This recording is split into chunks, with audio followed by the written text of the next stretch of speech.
Well, anyway, we do have to move along now. We're going to start this half hour with a banker from Connecticut who's scheduled to appear in a courtroom in the Caribbean tomorrow. His name is Scott Hapgood.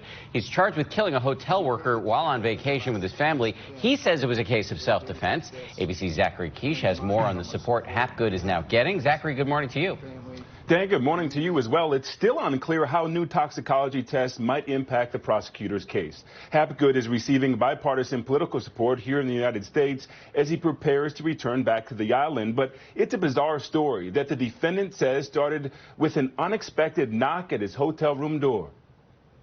This morning, the Connecticut father accused of manslaughter after killing a hotel worker at a luxury resort in Anguilla is preparing to return back to the island to face local authorities. Monday, the magistrate will determine whether a jury will hear Scott Hapgood's case.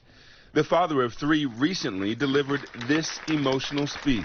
We are still in shock that a simple vacation that we looked forward to for so long turned into a nightmare. In a recent letter to the U.S. State Department, senators on both sides of the aisle concerned about Hapgood's safety asked for the government to get involved.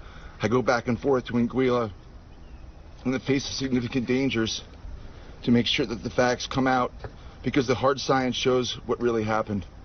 The Connecticut banker claims that while on vacation with his family, a handyman, Kenny Mitchell, came into the family's hotel room saying he needed to fix a sink before pulling out a knife and trying to rob him. The two allegedly began to fight and Mitchell ended up dead. The coroner originally reported that Mitchell died from asphyxiation and blunt force trauma.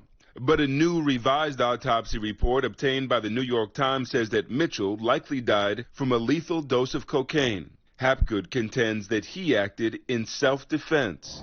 Hapgood was released and allowed to return back to the U.S. shortly after the incident, causing outrage among local residents, including Mitchell's family. I just wish him good luck. There's one thing, I wish him good luck with his lights. Okay.